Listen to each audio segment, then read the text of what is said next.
नमस्कार, कसे आहात आपण? मैथिलीच फूड स्टॉपमध्ये आपल्या सगळ्यांचे मनापासून स्वागत. आज एक गंमत घडली बरं का. करायला गेले एक आणि झालं भलतंच. म्हणजे माझी एक चूक झाली आणि त्या चुकीतनं एक पदार्थाचा जन्म झाला असं म्हणायला हरकत नाही. काय झालं, आज माझा उपवास होता आणि कंटाळा केला मी. औषध घ्यायचं होतं, काहीतरी खायला करणं गरजेचं होतं थोडंफार तरी. म्हणून कुकरमध्ये वऱ्याचे तांदूळ अगदी छोटी नैवेद्याची वाटी लावले. त्याच्याचमध्ये पाणी, आमसूल, तिखट, मीठ, दाणे, थोडा दाण्याचा कूट, कोथिंबीर असं आणि एक आमसूल चवीनुसार मीठ असं सगळं घालून खिचडी टाईप ते लावले आणि वर छोट्या एका त्याच्यावर ताटली ठेवली आणि एका कुकरच्या डब्यामध्ये मुगाची डाळ लावली. तर कसं काय असं कधीच होत नाही, पण ते मुगाच्या डाळीचं पाणी वऱ्याच्या तांदूळात पडलं. मग आता ते कसे काय खायचे, म्हणून मग मी त्या दिवशी फळंच खाल्ली म्हणजे काल. आणि नंतर मग काय केलं मी, ते वऱ्याचे तांदूळ पूर्ण कोरडे झाले होते छान. सकाळी सुरणाची भाजी केली होती. सुरण किसून छानपैकी फोडणीला टाकलं. त्याच्यामध्ये आलं लसूण पेस्ट, किचन किंग मसाला, गरम मसाला, लिंबाचा रस, मीठ, थोडंसं खोबरं असं सगळं घालून, कोथिंबीर असं सगळं घालून सुकी अशी म्हणजे फार ओली नसलेली सुरणाची भाजी केली आणि नेहमीप्रमाणे लिंबू पिळून ओलं खोबरं घालून गाजराची कोशिंबीर केली. तर एक वाटी भरून भाजी शिल्लक होती, गाजराची कोशिंबीर शिल्लक होती. ते सगळं एकत्र केलं, वऱ्याचे तांदूळ, सुरणाची भाजी, गाजराची कोशिंबीर आणि असं छान मळून घेतलं. 2 ब्रेड होते, ते मायक्रोमध्ये गरम करून त्याचे क्रम तयार केले.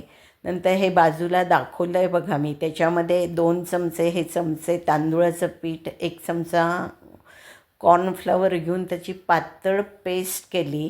नंतर एका हातात मी मोबाईल घेऊन हा व्हिडिओ करते, त्यामुळे मला तुम्हाला जरा दाखवायला थोडासा त्रास होतो आहे, तर समजून घ्या. ते असं जो गोल केला आहे, तुम्ही कटलेटला किंवा पॅटीस म्हणा कसा आकार द्याल त्याप्रमाणे आकार देऊन त्या घोळून घ्यायचे पेस्टमध्ये.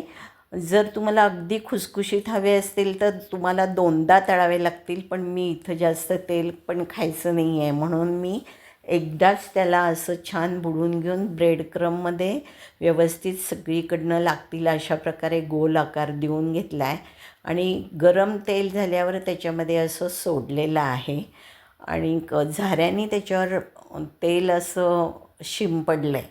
आणि मध्यम गॅसवर, फार मोठा पण नाही ठेवायचा, फार बारीक पण नाही. बारीक ठेवलं तर तेल पितं, मोठा ठेवला तर आतनं कच्चं राहतं. अर्थात हे सगळं शिजलं आहे त्यामुळे कच्चं राहायचा प्रश्न नाही.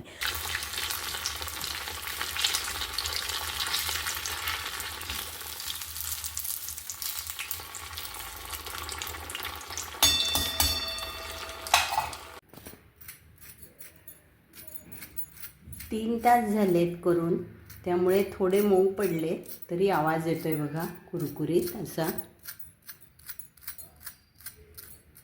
आणि तुम्ही बघू शकता अजिबात कोरडे आहेत, आतून व्यवस्थित ते झालेले आहेत.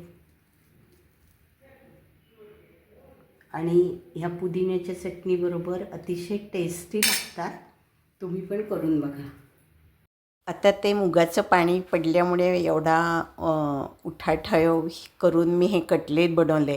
पण खरंच तुम्हाला उपासाला असे करायचे असेल तर वऱ्याचे तांदूळ शिजवून घेऊन सुरणाची भाजी तुपामध्ये करायची. त्याच्यात किचन किंग मसाला, गरम मसाला काही न घालता नुसतं तिखट, मीठ किंवा हिरवी मिरची, आलं, कोथिंबीर आणि काहीतरी आंबट चिंच किंवा लिंबाचा रस घालून कोरडी भाजी करा.